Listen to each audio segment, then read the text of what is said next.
Could be a thump, you know. Yeah? Could be a bite, you know. That is a bite. It's on. Might just be a big chunk of weed, actually. Welcome back, folks. We are on mark number 2 of the day. And I wanted to do the intro real quick because Steve's got his lip out. We're not where he wanted to be. We've had a bit of a drive round. We've had a look at a few different marks. We had a look at, was it Linemouth? Yeah. Which looked really good. Looked spot on, didn't it? But there was really good, but the weed was just mental. I told him about the weed here as well. Banks and banks of weed. I wanted to come and have a look here. We're at Cresswell. Oi, oi, oi, oi, oi, oi. There goes the boxes and everything. So yeah, we are not where Steve wanted to be. But we are fishing up to high water.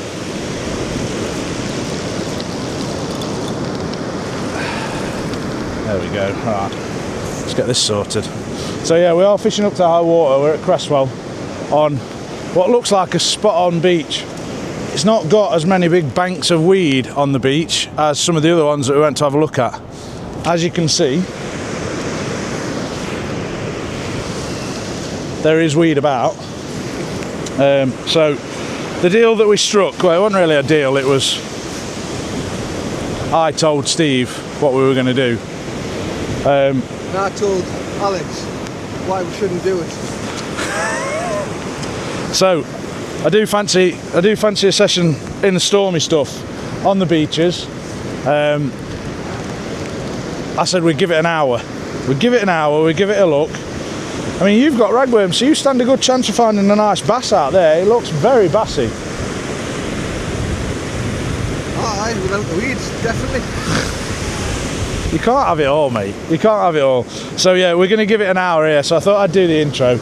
And then if nothing's doing, I mean, that's been chomped, that was a peeler bait.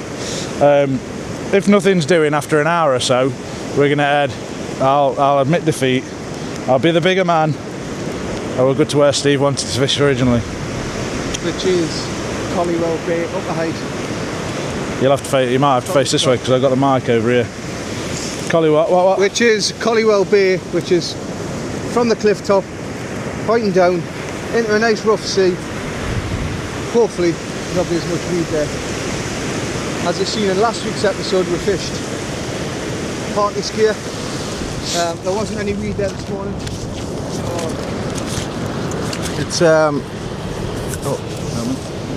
So as you've seen on last week's episode from Alex, we fished Hartley Skeer earlier today and there wasn't any weed.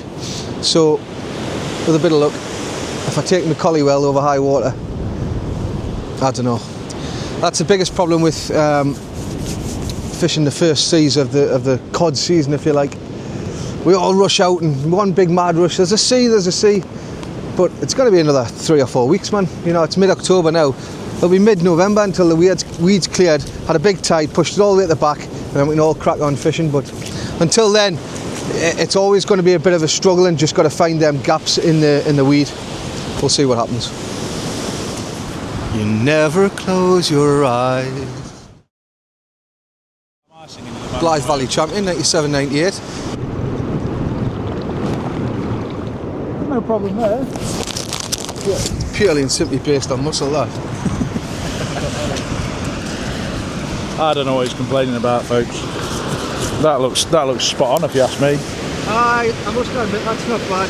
Maybe you just got unlucky. I'm always unlucky. Let me show you the setup then that we're using today. So like I said last week, or in the video that we made earlier, I was going to make some pulley pennels up. So I've done exactly that.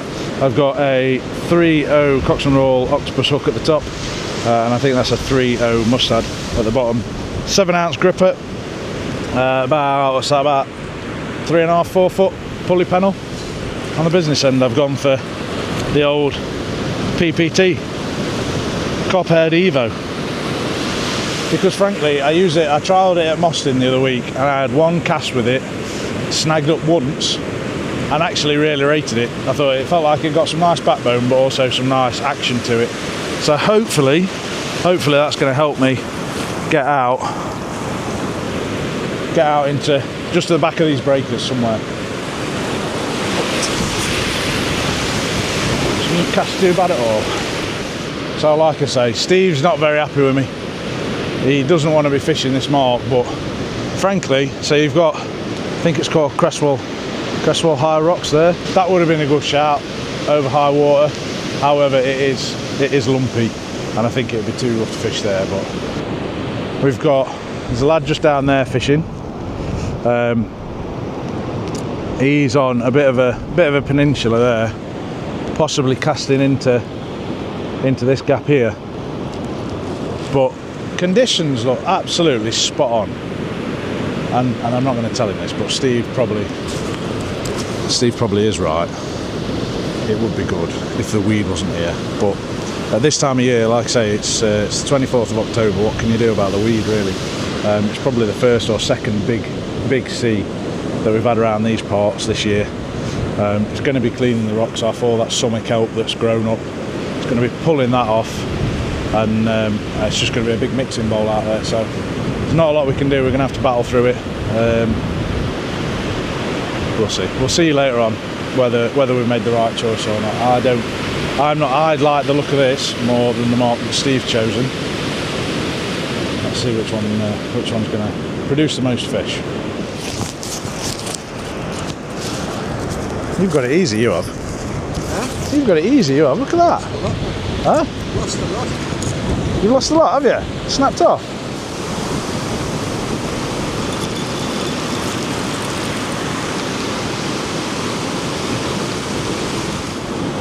They don't look too bad, actually. Yeah, mate.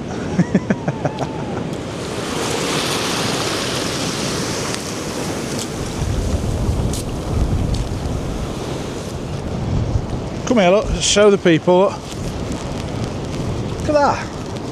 Nothing to it. Steve, yeah. Do you want to go somewhere else, mate? No, I'm happy. More than happy for you just to learn a big lesson, yeah. Listen to the local lads. Come on, let's go somewhere else. Can I just spin you around so you can look at this weed on the beach, by the way? There's actually nothing there. I mean, look at it. The water is absolutely chock-out with weed. I mean, that's clean compared to the beaches that we go past earlier. It is, to be fair. Linemouth was like a foot high. Yeah.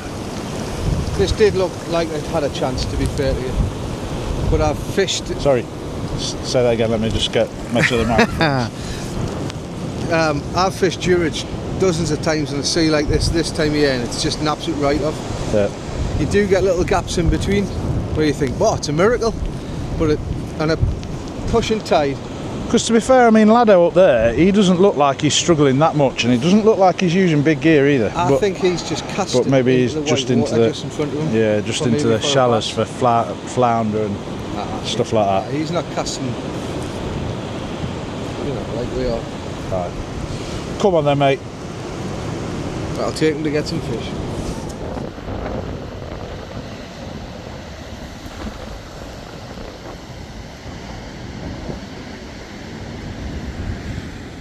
Are you happy now?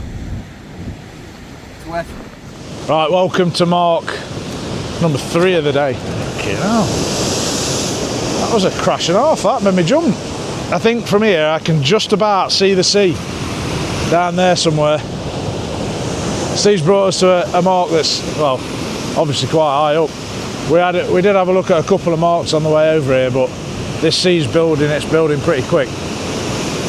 So it had to be a mark that would get us up. It had to be a deep water mark so we can try and avoid some of the weed that's lingering in the shallows. And I'll be honest, folks, we looked at that many marks, I haven't got a clue where we are anymore, but I'm sure there'll be a few recognise it. I mean, that's got to be what, 6-8 foot? Easy 6 or 8 foot. There is a lad round fishing the rocks down there, which is sort of where we spoke about fishing earlier on, and both deemed that there's no way you'd be able to go on there because it'd just be too rough. Seems to be doing all right. Literally looks like he's got his bait and a rod, and that's it. He's just stood holding it all. Just over the way, over the far side, was Steve's original idea of where he wanted to fish. That looks sketchy to say the least. It's basically a flat rock about, what's that, 60 foot up?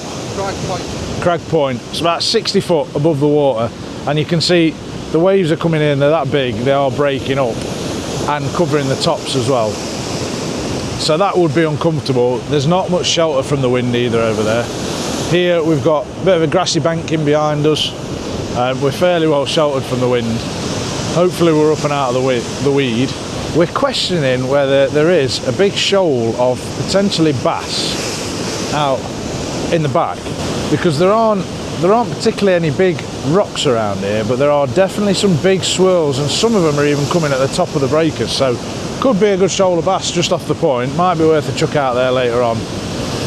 For the time being, I have swapped rods again, so I've got a Ron Thompson accelerator because I need something that's going to haul a 12-pound cod up 30 foot of concrete, and I've stuck with the pulley pennel rig. I've got out there at the minute squid and coral. So there were some carp bombs, coral bombs, but they've defrosted by now, so I am just filling squid tubes with coral and sticking them out there. That means that they will wash out in probably 10-15 minutes, so we'll be swapping baits fairly regular.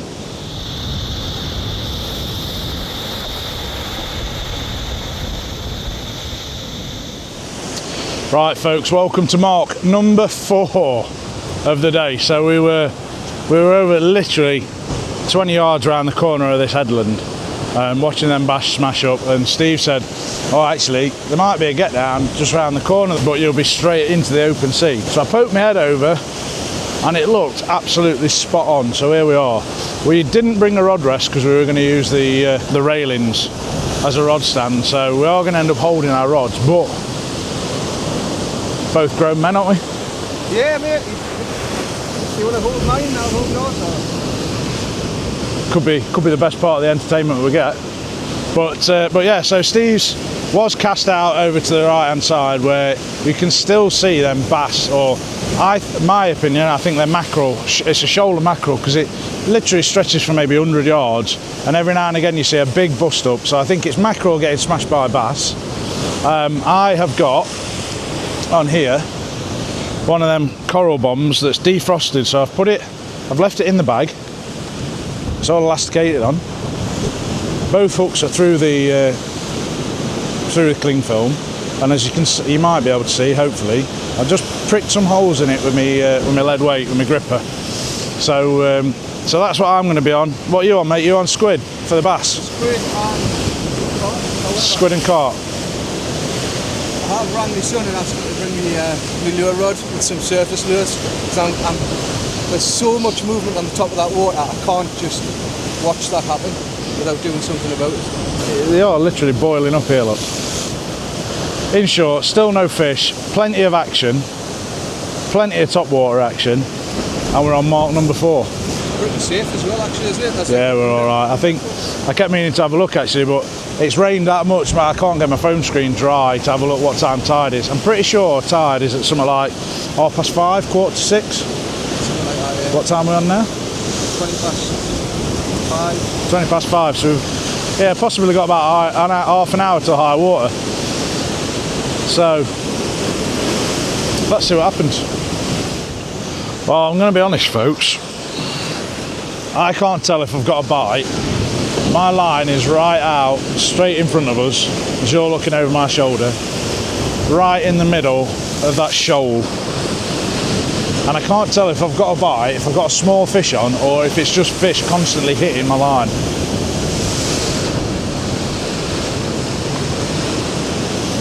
Let's have a look, shall we? Oh, come on, baby. Yeah, we're up. We are up.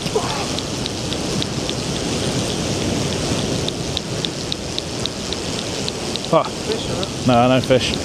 I might snare one. Might snare one on the way back. Can I get the lure rod? Oh, it's Donna here. Is she here? No, I don't know yet. I'm just going to go and meet her. I can't wait that long. And I know there's probably going to be a load of people in the comments already outraged about plastic in the ocean. That is that carp bait, coral bait, come back completely all the plastic retrieved, every single last piece of it. I do cut off the excess. Obviously if you lose a rig you do lose it, but at the same time if you lose a rig there's a lot more plastic in there. You've got your hooks, all that sort of stuff as well. We all take that risk. But yeah, I have never yet lost the cling foam off a cork bait. And that can go in the bin now. Well, it won't. I'll squeeze out what's left of that into another bit of cling foam, and I'll keep adding that up till I can make another one. And that, there's another bait ready to go. Squid and coral. Look at the oozy codly loveliness. I think this time we'll go more out that way.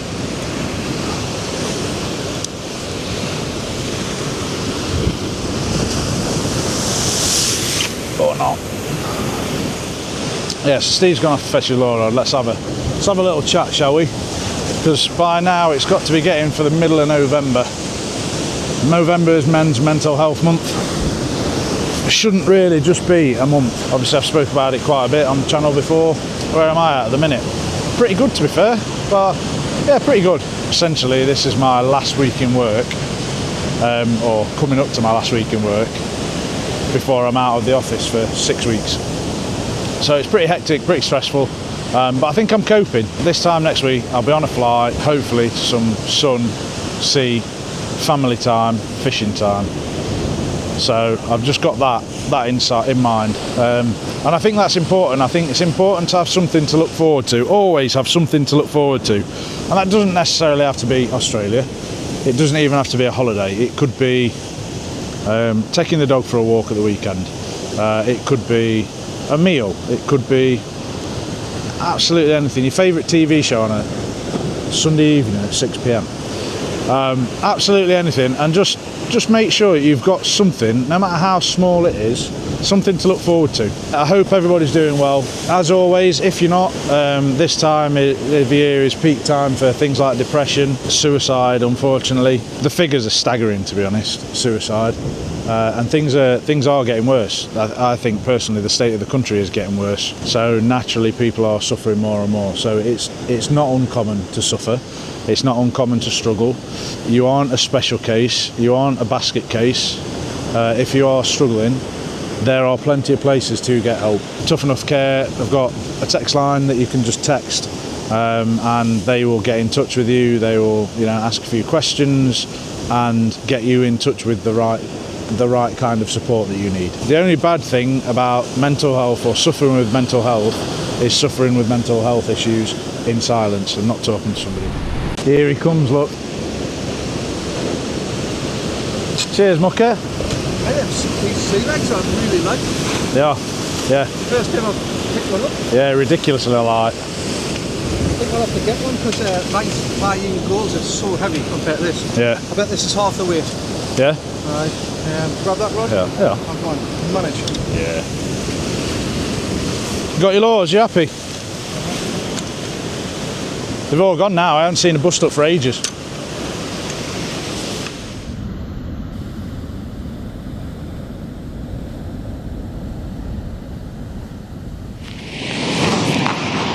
Right, well, it is an hour after.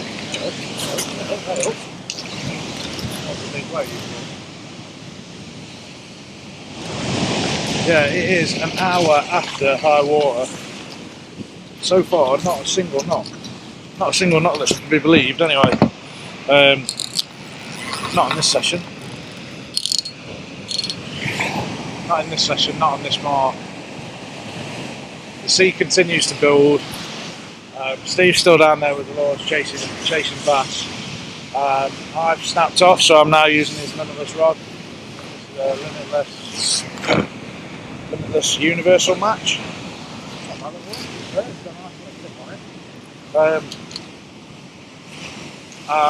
Yeah, still sticking with the carp wings, carp and squid, coral and squid, just mixing up crab baits, and yeah, not a sniff. So as you can see, it's gone dark. I think we're probably going to give it 2 or 3 more baits, a couple more casts, and then call it quits. I'm going to commit Steve to give me his lure rod for a little bit, try and catch a bass on the surface lures, but I can't see it happening, to be honest. Like I've said, I think that will be mackerel that again smashed by the bass. I've just realised I haven't got the microphone on. I don't know what's up with it. I'm not sure if it's flat. It shouldn't be, but it's definitely not powering up. So I'll shout a little bit louder. Hopefully you can hear me all right. But yeah, the sea's continuing to build. Maybe you can see those absolute monsters behind us. They are getting on to 20 odd feet now. Still no fish. Still no action on the lures. I'm going to have a go on the lures, maybe have a couple of casts with a few more bait, see if we can't find something, but kind of going off the idea of staying up here and fishing low into the early hours of tomorrow morning.